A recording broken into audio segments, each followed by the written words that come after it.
Welcome to Speaking Cinema, Serious Movie Jibber Jabber, a movie podcast coming to you live, straight out of movie jail from where else? Hollywood, California. It's where all the movie jails are. What goes on in movie jail? Brett Ratner movies. Oh. All the time. He's right about Rotten Tomatoes, though. Follow us on Twitter, Facebook, Instagram, and Tumblr at Speaking Cinema. Listen to us Jibber Jabber every single Monday on iTunes, Stitcher, and SoundCloud. Brett Ratner. He's sore ass about Rotten Tomatoes. Listen, Come on. Here's my thing about Rotten Tomatoes. Who are talking? Who's talking? If you listen to our podcast, we go through great lengths. I would argue every first 30 minutes of every episode to give us the context of a movie, right? So if I hate fucking Raging Bull, but I tell you that I don't like boxing movies, you have a context for that, right? Oh. But Rotten Tomatoes, I don't want to see this movie. You got this on Rotten Tomatoes. Like, who's talking? And fuck you. And also, as a genre fan, and I hate that word, genre fan, it's like, oh, this is a slasher movie. It's like, yeah, bitch, that's what I want. Give it to me. I want a giant monkey to punch another giant monkey, and if there's not another giant monkey, perhaps an equally large creature of a different origin. That's what I want out of King Kong. There you go. And it gives it to you in spades. Thank you. And you're welcome. I feel like our new trend is just to get right off topic right away. I mean, why are we here, you know? We talk about a movie? Let's talk about other shit. Let's talk about anything we want. It's a conversational podcast, as you pitched to me. Indeed. Those 8 episodes ago? 97? It's getting up there. 2 years ago? Oh, Jesus Christ. And who's talking? I am your host, simple family man and southern lawyer, podcaster, Mr. Jibber Jabber Esquire. Wow, nice little Esquire at the end. Yeah, you like that? Your business cards are so hard. Yeah, the man out of steel. My God. They're all, they were all numbered. Yeah. So good. With me today, as always, the creepy stalker whose knuckle tattoos say "Eat pizza with one Z." Kevin. I tried to fit it on there, but Juan in cell 4, he wasn't having it. So he's like, not up to that. Don't have enough ink. Yeah, you know how they make ink in prison, right? Yeah. Oh yeah, they do. Well, they get it. Oh wait. Well, Usually they steal it from ballpoint pens. Ballpoint pens, or you can mix. You could burn. What do you call it? Like what's that white material that like coffee comes in? Like a styrofoam. You burn styrofoam. Take the dust. Mix it with water. That's if you don't have access to a pen. If you have a pen, you can use a pen, and then if you're really hooked up, you could get. You could pay off a guard to get you some ink. Styrofoam, and then inject that into your body. Wow. Nobody said it was easy. Nobody said it was easy. Our penultimate episode for the Director Buffet season, examining the career and choice films of Martin Scorsese, is here right now. This episode. Yes. A quote from the man himself. I'm not a Hollywood director. I'm an in spite of Hollywood director. Kev, what the fuck does that mean? I've been trying to figure that out, and I don't quite know. I tried. Hold for Weed Whacker. I don't know why I locked it. It could sneak in here. Fly up. It could come in and just whack us. Literally. The film this week. Sam Bowden has always provided for his family's future, but the past is coming back to haunt them. 1991's Cape Fear. Woo! Starring Robert De Niro, Nick Nolte, Juliette Lewis, and Jessica Lange. Written by Wesley Schlick. Based on the 1962 film of the same name, which me and Emma are going to go see on Thursday at the Egyptian. Ooh, really? If you want to come. I'll see what I can do. Double feature. We're not going to that second one, though. What's the second one? Is it Night of the Hunter? No, it's not. It's like Weed something. I don't know. Oh, okay. If it was Night of the Hunter, I'd be like, you better stick around for Night of the Hunter. My level of interest, you can see, is shockingly low. Produced and distribution by Universal Pictures and Amblin Entertainment. Yeah. If you're not familiar, 14 years ago, public defender Sam Bowden purposely hid evidence so violent rapist Max Cady would be sent to jail. While in prison, Cady studied law, literature, and the Bible. When released, Cady finds Bowden and begins to stalk his wife and young daughter. Also, as I discovered in my research of this, jail and prison are two different things. Oh, are they? Because jail is local and prison. No, jail is temporary and prison is where you serve your sentence. Yeah, usually. Like jail is like if you get arrested, you go to jail, but when you get sentenced, you go to prison. Yeah, you go to the pen. So yeah, I wrote that incorrectly. So Well, Kev from the Corrections and Omissions Department, which you run, yes, congratulations. You played yourself. we're still on vacation. Out to lunch. This film was made as a deal. A deal? A deal that deal. Scorsese had with Universal to make them a commercial movie in the wake of funding The Last Temptation of Christ. See the previous episode. Hollywood usually works on a one for you, one for me basis. Do they? Yeah, I think I so. feel like lately And I it's think been like a all for me, none for you. I think the directors that embrace that really make extraordinary work. The Guillermo del Toros of the world. Well, which of Guillermo del Toro's? Which ones were for them? The Hellboys were for them, big comic book movie. Yeah. Pacific Rim, that's a for them movie. Is it? I mean, it's his original idea. It's his original I idea. feel like he but tricks them into thinking it's for. I think he takes his. It's for me, and he tricks it thinking it's for them. That's probably the trick, Yeah. ultimately. Oh, you want to make this? Sure, I'll twist my arm. Yep. Did I say that Spielberg was originally tasked to direct this movie, but switched to Marty so Spielberg could do Schindler's List? I don't think I said that, but Nope, not yet. now I have. But yeah, this was, yeah. So that's why Amblin is still behind it. Kathleen Kennedy, head of Lucasfilm, is a producer on this film. Oh, very good. She used to work for Amblin. The deal paid off for Universal. Cape Fear made almost $200 million at the box office on a $35 million budget. Robert De Niro and Juliette Lewis scored Oscar nominees for their roles, as well as pop culture immortality, thanks to The Simpsons and Sideshow Bob, an episode that eludes me, the name of it, but it is basically a complete remake of Cape Fear. The episode is called Cape Fear, Oh, is it? with an E at the end. So it's Cape Fear with an E. Like Yep. Feare? Yeah. That's the name of the Simpsons episode, Cape Fear. Fair enough. I don't understand that, and we're just gonna move right along. While a direct story remake of Cape Fear, Scorsese also throws in some references to Night of the Hunter, another Darkstalker film starring Robert Mitchum. Kev, have you seen Night of the Hunter? I have. Watched it in film class. Great little movie. Nasty little movie. Ooh, nasty. Fun, though. Let me write that down. Yeah, just check. Yeah, you'll dig it. That's where you get the. He's tattooed. He has love and hate tattooed on his hands. So. It's, In that movie? yeah, Night of the Hunter. Wow, back in the day. Yep. Fuck. Speaking of Robert Mitchum, him, Gregory Peck, and Martin Bassam all have roles in this movie, and they all starred in the original 1962 Cape Fear. This would ultimately be Gregory Peck's last major film, as he decided to retire from acting. Yep. Lived a comfortable life about 20 years before he passed away. So Good for him. good for him. He did some I was looking on IMDb. He did some voiceover work. Yeah. So, And he was in? Roman Holiday. Yes, he was, and he was fucking great in that. I just don't think he quite held the count. He's great in everything else, though. I watched on recommendation of Ryan Johnson, the director of Episode 8, and many other great films. He said a film that directly influenced Episode 8 was 12 O'Clock High, which is a movie that is Gregory Peck as a fighter pilot during World War II. Great little story. Interesting. If you want our He's thoughts great in it. on Roman Holiday, go back to episode 86. If you want our thoughts from Here to Eternity, don't bother. Yep. You don't need it. As of this recording, Cape Fear, available on DVD and Blu-ray, as well as digital HD purchase. Not streaming anywhere, but check your local listings. You never know. Could pop up somewhere. Kev, have you heard of this movie? Have you seen it? And what did you see first, the movie or the Simpsons episode? Well, I of course saw the Simpsons episode first because, As did I. like KYU and Fox, after 6 o'clock after the news, it's like 3-block episode of The Simpsons. You sit down and you watch that. 3 blocks? 3 episodes? It was 3 or 4 episodes. Usually. Really? So Wow. it was a good block. My Simpsons cultivation was because of that. Oh, all of ours were. All of ours were. Sure.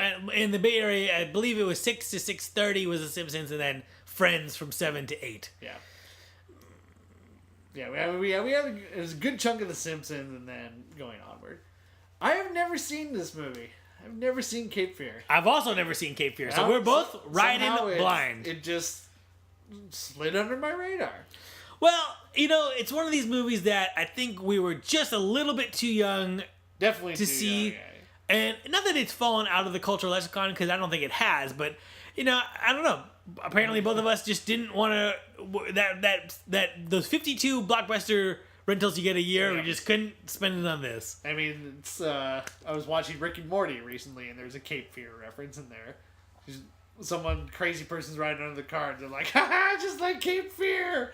So yeah, Cape Fear is still around there. Still being talked about. Very good. Do you like Rick and Morty? It's a good show. I dig it. I saw that Dan Harmon documentary, Harmontown, and it really soured me. Well. Really soured me on him as a human being. He's an interesting dude. So. Self-destructive alcoholic. Yep. But you know that write a joke. So. This was pretty much Scorsese's first foray into traditional genre filmmaking. I mean, it's tough. It's tough to say. It's tough to say. I looked through it on IMDb, and I'm like, this one's pretty, like... You could argue that his gangster movies play into traditional gangster... But they're very much his movies. Sure. That's all. That's the argument, right?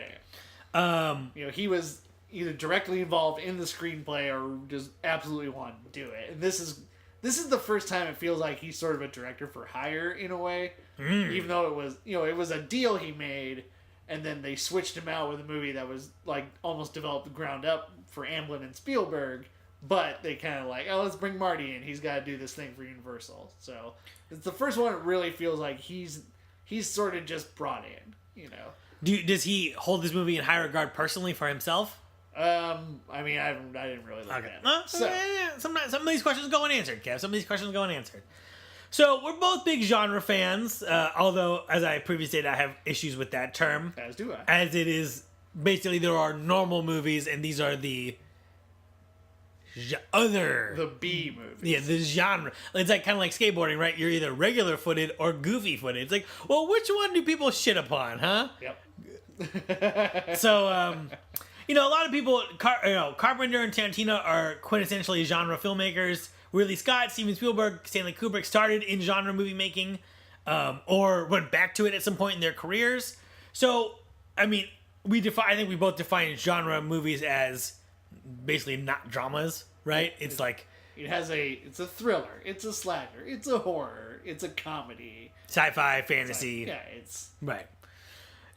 What do you think a great filmmaker could bring to the format after years of not genre making movies? So usually, in my opinion, think of these as like, they kind of call them quick and cheapy Roger Corman type movies.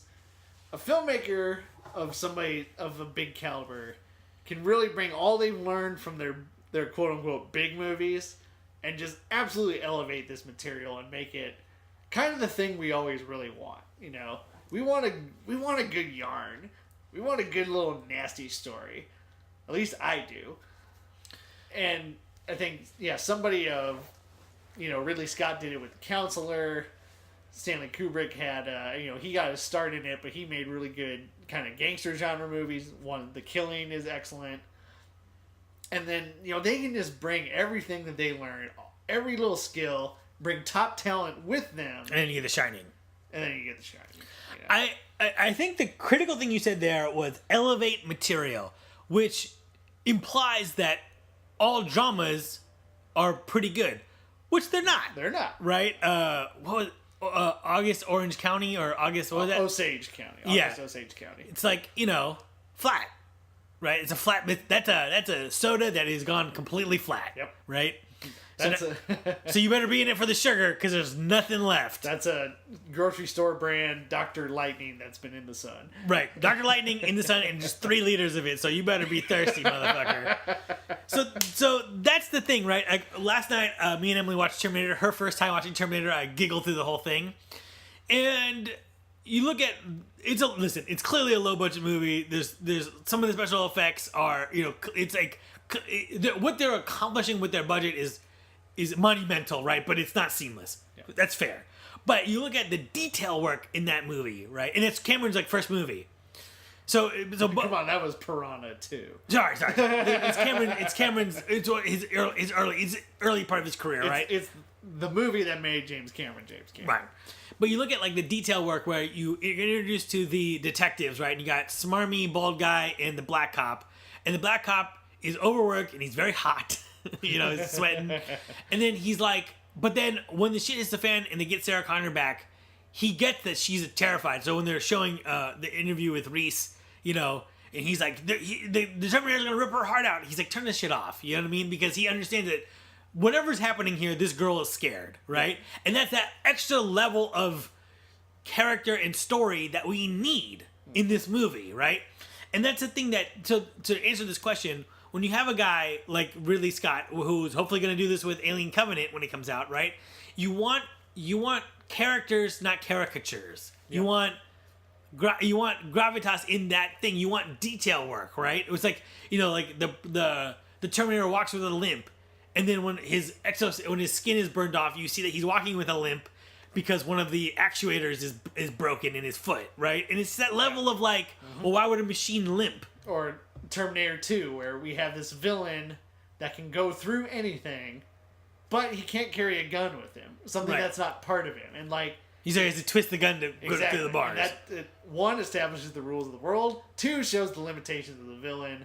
It's like, it takes that level of craft to do that kind of thing. Instead of somebody going, Mystery Science Theater 3000 style, he can't carry a gun with him, Right. It's like that's what a B-level filmmaker would do. An A-level filmmaker knows how to bring that kind of detail to genre. Right. Show, not tell, and tell, and put in really flesh out characters, right? Where it's like, are you numb to this? Or are you actually a really good cop? You know what I mean?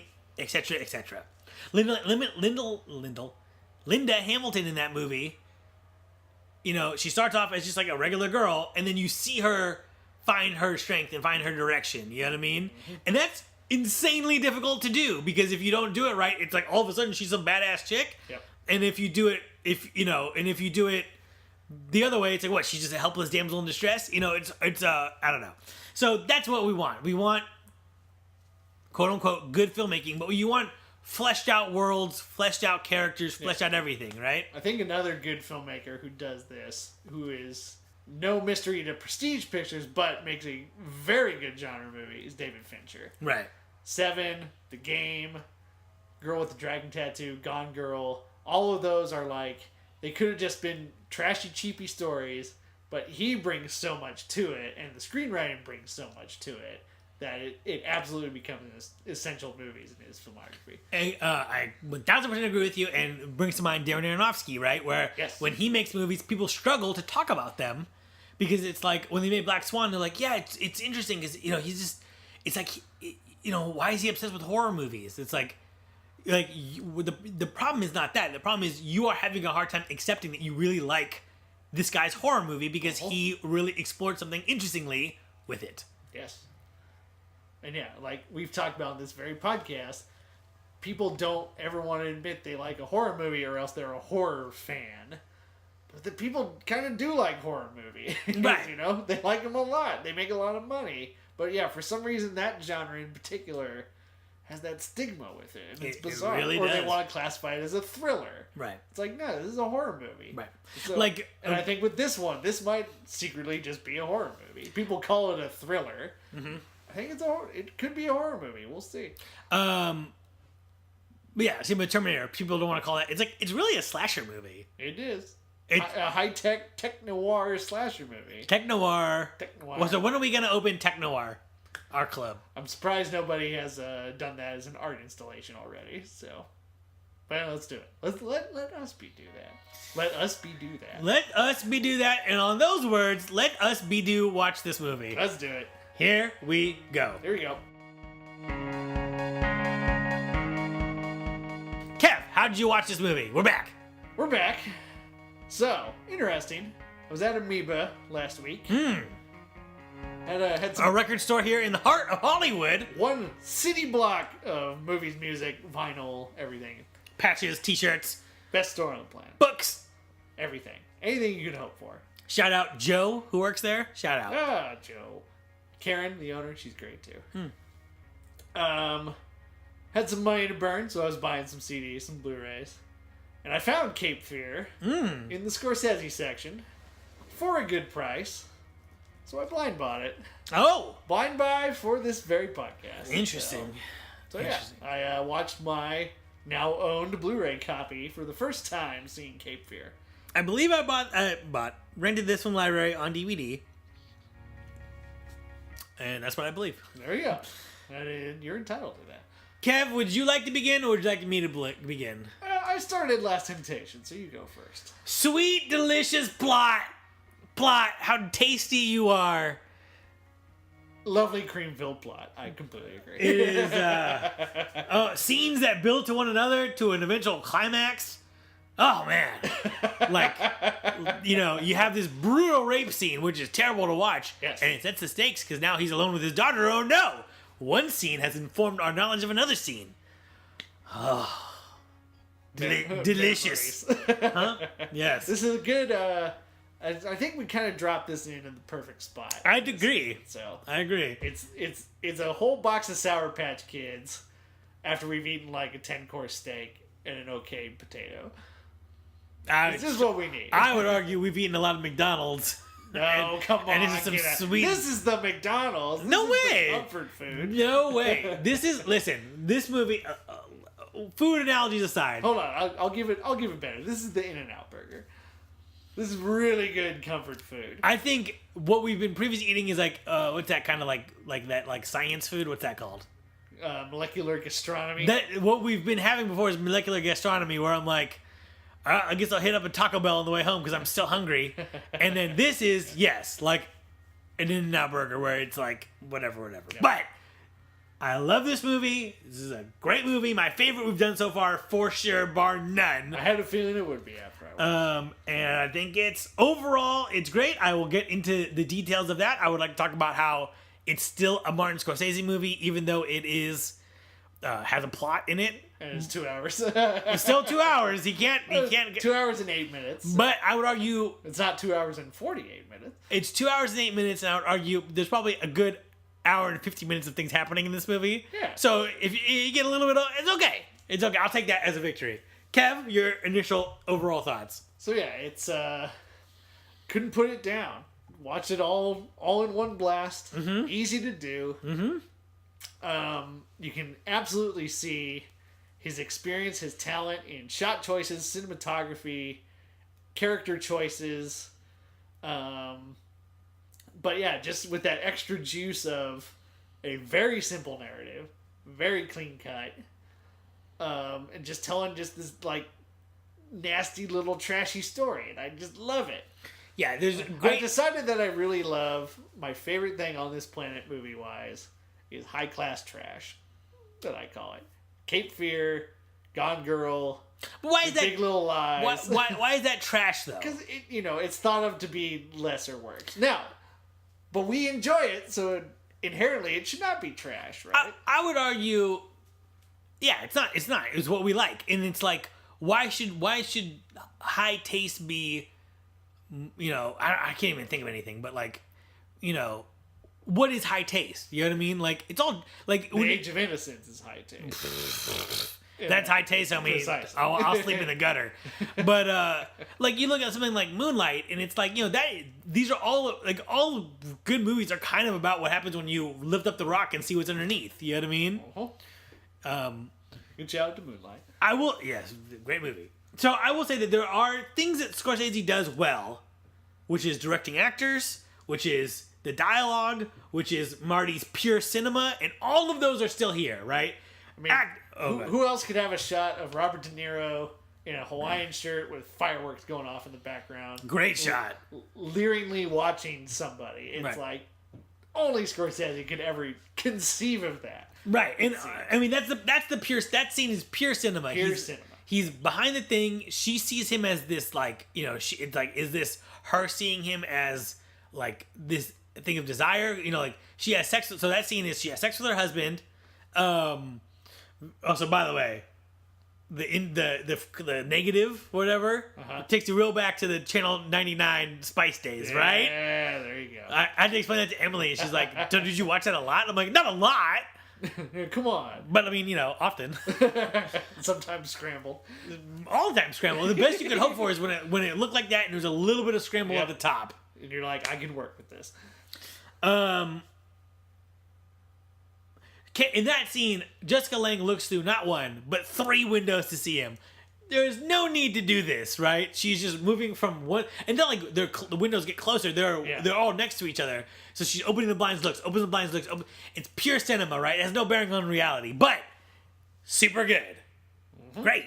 And I mean, there's lots of stylishness used well, zooms, smash cuts. This movie has a speed that no other Scorsese movie has ever touched.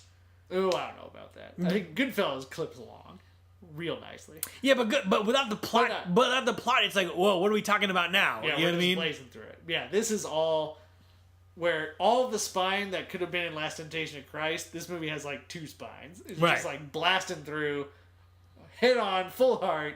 Just this thing is just clean cut and nice. Indeed. And then I just want to say some other pure cinema moments, which I feel like this really cements this as a horror movie, which is something I want to touch on. So there's a scene where they're trying to keep Katie out of the house, and then the guy sits down at the table, and then the maid turns around and it's Katie. Yep. And it's like, does that make any logical sense? Why would anyone do that? That makes no fucking sense. But as a horror moment, it just works so good. It's just such great pure cinema. Yep. It really catches you off guard because it's a genuinely good scare. Because we've never seen him do that before, But it doesn't feel out of character because this dude is like nuts. We spent an hour and 45 minutes seeing that this guy is insane. But yeah, it's such a great moment that if done in a different way, it could feel completely out of place and cheap.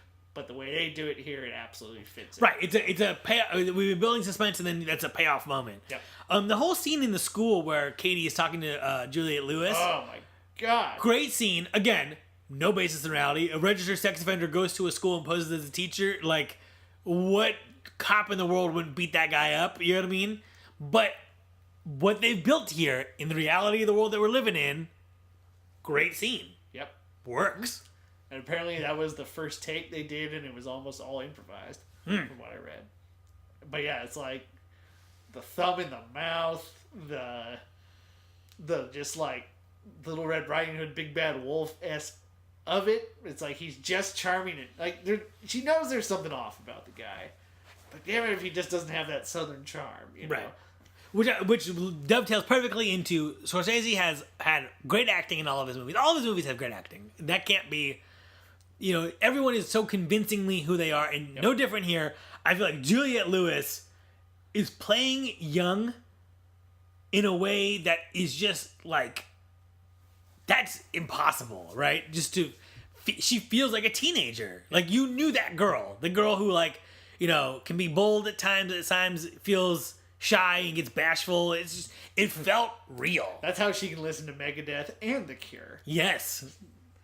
She's the balance. I did notice that Megadeth poster, and I was like, what are you doing here? But then she's got a Cure poster back there. So, again, she's a teenager.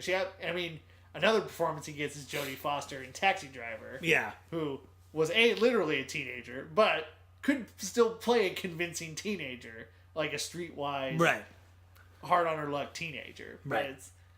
And then you have De Niro in this movie. Oh my god! Who you'll never confuse with De Niro in Raging Bull, Goodfellas, Casino, anything else they've ever done, and it's just. The guy knows how to work with actors, and it's why people want to go to him. Mm-hmm. I want to put a pin in De Niro for 1 second while I give credit to Jessica and the father in this is good too, but Jessica Lange, Nick Nolte, Jessica Lange, especially in the last third of this movie, she just fucking kills it when she's trying to protect her daughter from Katie. That whole thing, you are like, you get it. You know what I mean? You get what she's afraid of. You get how she is begging, she's bargaining. It felt just like, it feels like panic. I don't know. Marty is good at directing. Marty is good at working with actors. I will say that. And with the spine of the movie being a plot, it all just connects and builds off of each other. You know what I mean? The dialogue in this movie, counselor, do I look destitute to you? He seems genuinely confused by that statement, where he's like, look at my car, and then he just breaks it down. He's like, that's $10 a day. That's not even minimum wage.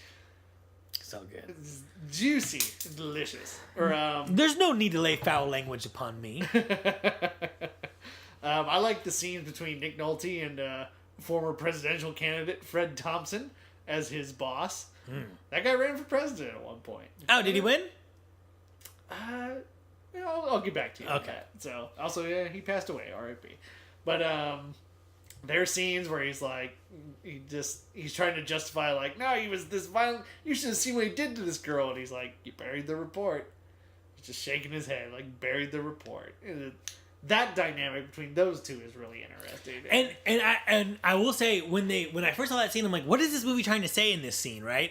And it is a scene that is paid off at the end, right? When he's like, when they're on the boat and Katie has come back from being burnt, and the guy's like, I'm not sorry for what I did. You bragged to me about how you raped other women. I buried the report. That was the right thing. Even though that wasn't the right thing to do, that was the right thing to do. Exactly. Per my profession, should I have done that? No, but I don't regret it, right? It wasn't wrong morally. And I just feel like that scene really sets up the world, you know what I mean? In a way that you think, oh, the movie is saying this, but the movie is not saying this. It's saying this is the world. You always go by the book, right? If you got the report, use the report. And this movie always is pulling with the idea of the law and the extent of the law. Yes. And that's what makes Katie so dangerous is he understands the law because he read See Spot Run and then he started reading law books. He was illiterate and then all he read was the law and the Bible at that point. So yeah, it's always playing with he's working within what he knows can be proved and what can't. Like via conjecture or hearsay or anything like that. And then Nick Nolte is he going to protect his family from this clearly rapist guy? But he has his integrity too. And those are always kind of clashing. And throughout the movie, Nolte kind of seems like a bit of I don't want to say a stooge, but he doesn't seem like the most straight and narrow guy because he's willing to bury this thing. Right. And that was back in his days as a public defender when it's, you don't have a lot of clout. You're supposed to just serve your client as best you can. But, again, it pays off of that was not just his moral stance for his job, but his moral stance for his life. Well, and he's not willing to compromise that. Well, I want to jump to this because sure. He's not willing to compromise that, but he is willing to compromise his moral obligation to his wife when he cheats on her, right? Which is why they've moved to Florida. Florida? Yeah, they're in Florida. Florida. Yeah. So, and I think there's a lot of religion in here. I think that, I don't know if I have the time or the mental capacity for this, but I definitely think that Katie is a test in a biblical sense, right? Where he is testing the father, Nick Nolte, on all of the things that he's done wrong. And in the end, Nick Nolte says, these ones were wrong and these ones are right? Fucking you over was right. That was the right thing to do. Cheating on my wife and not being there for my family, that was probably wrong. You know what I mean? And I think in the beginning, Nolte seems to be burdened by his family. Like, he's like kind of like, yo. He wants to play squash with his sweet, not intern, but his free-spirited judicial clerk. Right. And what's interesting is that, Katie's coming into the story is the reason why he doesn't meet her to have an affair. He blocks that second affair, right? Yep. But then he punishes her, so it's Nick Nolte's fault, right? It's like, I prevented you from doing this wrong thing, but because you were going to do this wrong thing, I'm going to do something terrible to her to get to you. He actively seeks her out to do that. And then he knows that the system, she's like, I'm not going to fight it. And then he's talking to his friend about that. He's like, she's not going to fight it in the system because she knows how the system works, right? They're just going to, how much you had to drink? What were you wearing? It's your fault. You know what I mean? And then he's seeing himself reflected in that system. Mm-hmm. And then that leads him back to the decision he made. It was right for me to bury the thing because this guy's a rapist, but he would have gotten away with it because of who this girl is perceived to be. And it would have been my fault to let him off, basically. Right. And then in the end, what's his face speaks in tongues and says, I'm heading to the promised land. It's just, there's a lot of religious, I feel like this is a modern day parable. I mean, and this movie smokes the fucking Last Temptation of Christ. Oh. His back tattoo is brilliant. It's the cross with the scale. Or is it just a scale? Anyway. No, it's a cross. Cross with a scale built in. Truth, the Bible, justice, a gun. Mm-hmm. Fuck, that's good. Yeah, right? I mean, that introductory shot to him is like, this is some pure Marty cinema. It's jail, pan down, like Bible, law books, pan over. He's like this crazy dude with slick back hair, pan down, tattoo that says that. It's like, that's a character introduction, and this guy hasn't said a word yet. Right. We haven't even seen his face yet, and we know exactly who he is. Yeah. Also, there's a picture of Stalin in that in that jail cell. Yeah. I don't know if I'm smart enough to get that. Yeah, man. I just think that this is just a really solid movie. There's a lot to explore in it. How it's shot, the cinematography is it has a very 90s feel to it, but I feel like it's the pinnacle of that kind of style. For sure. And I mean, the 90s comes just from, I think, more the setting, the clothes, the style of the house, the cars. It's like, it's unmistakably the 90s just because we grew up in that. Yes. But the aesthetic doesn't feel so grounded like made for TV 90s, which some movies from the 90s really feel like. Mm-hmm. It does just feel like it's just this pure cinema thing. There's this guy, Rob Ager, Collative Learning on YouTube. I've talked about him in the past. He had a great video about this. I think he took it down from YouTube, but you can buy it on his website. And he talked about all the religious undertones and stuff. But then he has one up for free right now, which is talking about how they shot that rape scene and how it's like he's, like when they introduce him, he's wearing like a scaly shirt, as like, so it's like, he's like the creature. Yep. And he says, I'm an animal. And when they're joking back and forth. Yep. And just all of the little details in that scene, like the fan is always right above his head framed. You know what I mean? And just like, this is just a really solid movie. I kind of wish that it makes me think I wish that Scorsese was more of a gun for hire. Not like gun for hire, but make it more willing to go just, less personal and more. Make something for yucks. Yeah. Yeah, we don't have to always be, I mean, this is a movie that deals with religious themes that he's familiar with, but it's not weighed down by the guilt of that Last Temptation of Christ, that silence, that even, I would say something like, even Goodfellas has that a little bit. Kind of it's kind of like Spike Lee made Inside Man, which is like if Spike Lee was going to direct a bank robbing movie, this is what it would be. Right? You got Denzel, but it's still a good bank robbing movie. It's right. You can have it both ways. Right. It's a bank robbing movie, but it's also about race relations in New York. Mm-hmm. You know what I mean? It can absolutely work two ways. It can be two things. Yeah. Are there any nitpicks you want to get into, Kev? Things that you didn't like that were small issues? You can kind of tell that boat at the end's a miniature. Yes, because it's like the waves are huge. And, Yeah. I also, usually we say, is there anything in this movie that really didn't work? I don't feel like there's anything in this movie that doesn't work just fully. There's only nitpicks that are wrong with it. Yeah, there's kind of no moment where I was like, or just took me out of it. It's like, you're just riding along with this thing for 2 hours. Yeah. But yeah, that boat looks like a miniature, especially when it's the close-up and you see, like, the life preserver. It's like, you didn't finish painting that life preserver, did you? Nope. But, is it super distracting? No. Cigars are dumb. They are gross. Old lawyer and private investigator, too similar looking. I had trouble telling, who am I talking to right now? See, I guess I knew because the lawyer is Robert Mitchum, so I just recognized him as Robert Mitchum. So, but I could see how you could mistake the two. Shit slow-mo, Kev. Shit slow-mo. There's shit slow-mo. There it is. Ubiquitous. Often and many. I say ubiquitous saying across his whole career. This movie doesn't have it too much. But it does have it. It does have it. He loves it. So. Any cool little things you want to point out? I had one. Hold on. You go. Bikini lighter. Yep, so good. With, flashing nipples. Yep. Great music. Ominous as shit. Yep. And I guess that was a rearranged score from the original Cape Fear, which was written by Bernard Herrmann. He was a famous composer for old Hollywood. Very good. But that's I'm curious. That's an interesting thing to do. Is just take a score that exists, a modern composer, grab a score you already have, but just do it in a whole different way with different instruments, different takes on certain themes. It's like that's a method you don't really ever see, really. So that's kind of cool. I'd be down to see more of that too. Interesting. And then Katie laughing in the theater. M turns to me and she says, "That's you." in an endearing way. She did say in an endearing way. In an endearing, okay. But I take that as a compliment. I'm not mad at that. All right. That shot of him showing up in the theater is great, where it's the silhouette and the smoke and the Jerry Lee Lewis movie that's playing. Also, so in Jerry Lewis, not Jerry Lee Lewis. In states where you can smoke indoors, like in Nevada, can you smoke in a movie?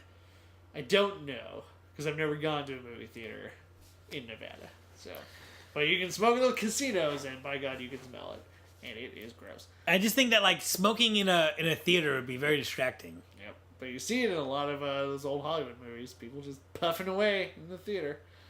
Gross. And then the whole ending sequence is so great. Oh yeah, that's just great, big time Hollywood fun.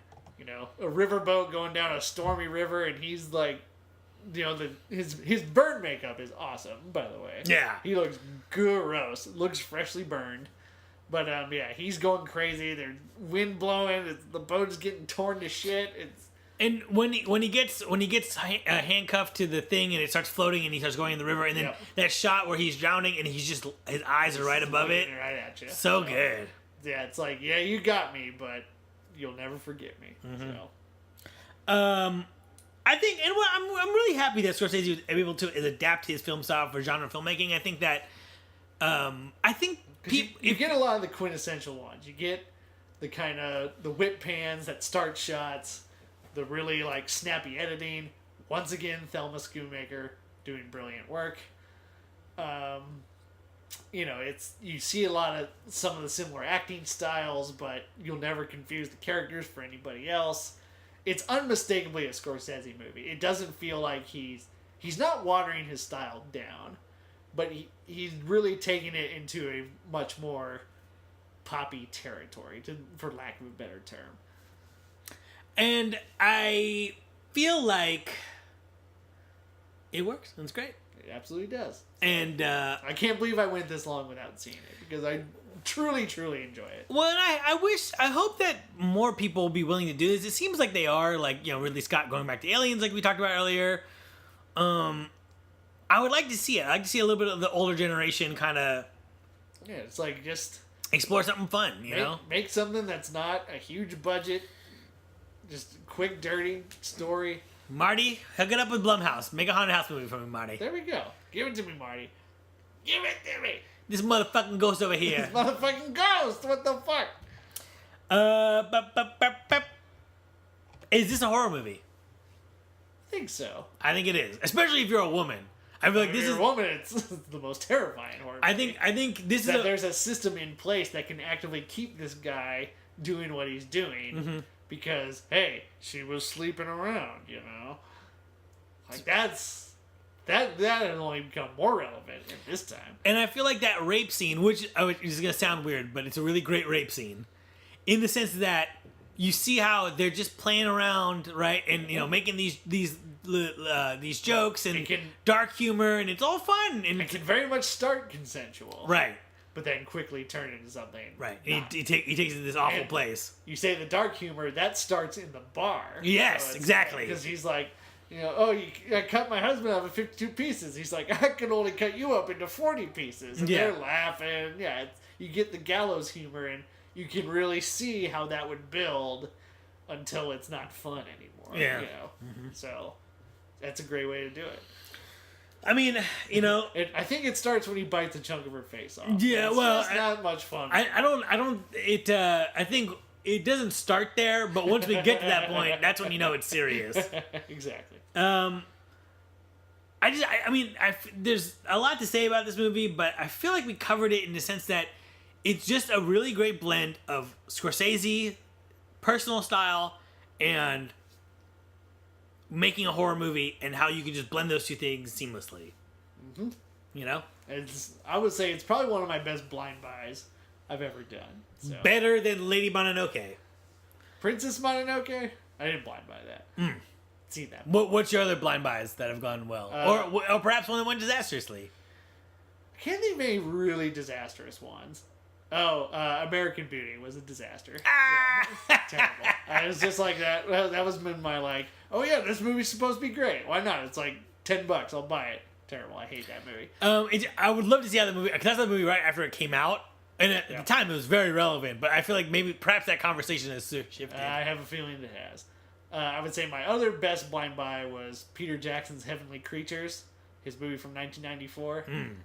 That's a fantastic film, and I had only bought it after Lord of the Rings came out because I had no idea who he even was. And I was like, I just want to see what did this guy do to lead up to Lord of the Rings, and everybody's like, oh, this little New Zealand crime drama that he made, and it is fantastic. So definitely watch Heavenly Creatures someday. Maybe for this podcast. For this podcast, I definitely want to do Bad Taste. That was his first one, right? That was his very first one. Yeah, I want to do that one. He just made it out of his house. So cooked all the props in his own family's oven. Yep. So this movie, I think we like it, and I think it totally works. I think this is an essential movie. Best so far for me. I think it's essential in showing that he is capable of just making a rip-roaring, get your yayas out kind of movie. Yeah. He doesn't always have to be Mr. Catholic Guilt 3.5 hour big fucking masterpiece thing. And I think there's some good Catholic guilt in here, and I think there is, but it's in a much more subtle and much more integrated into the story. Right. And I feel like it's a horror movie without the iconography of most horror movie. Sure. Yeah, there's no real big jump scares, although seeing him be the maid... that was a jump scare. That's a good jump scare. Yeah. So. But yeah, good little suspense moments of like, oh, the piano wire is missing. Pay off way later. He strangles the guy with the piano wire. But yeah, it was never really marketed as a horror. It doesn't feel like a horror movie, but it totally is just a horror movie, you know? Mm-hmm. I dig it. So there, you see, Marty made your horror movie that you've been asking him about. Do it again, Marty. I double dog dare you. He did Shutter Island. That's kind of a I'll watch that, and then I'll triple dog dare him. There we go. Sequel pitch, fan theory, what do you want? Nothing I can truly think of. We don't need a sequel to it. Max is dead. The loop is closed. But, I don't know. I kind of just don't want one. I want it to be its little thing. I want Marty to make a genre-bending horror movie. I feel like this is kind of a genre. This is a stalker. There's a little bit of a home invasion element to it. Yeah. There's a little bit of a, that kind of vibe. So I want him to do something else with some other things. I don't know what those things are. Alien invasion / slasher, haunted house movie / monster movie. I don't know. I want him to genre bend. Come back to me, Marty. I bet he's one of those guys that doesn't get sci-fi. He's like, I don't understand it. I bet why do people like Star Wars? I feel like he does. I feel like he's the guy who's like, oh, I can never do it. Yeah. I can never do it. It's not my thing. Let's try it though. Yeah. Let's see what you got, yeah. Good fellas in space. I'll give you $10 million if I had it. Fucking Martian over here. Fuck that motherfucking Martian. Joe Pesci in The Martian. Made potatoes with my shit. Frankie B. What was the guy's name? Charlie M. Charlie M. With Charlie M. Joe Pesci and everything is basically what I'm advocating. Get him out of retirement. That's it for us. This episode written by Kev. Music by Jeff Russell. I'm Mr. Jimmy Jeffer. That's Kev. You're the faithful listener. Good night.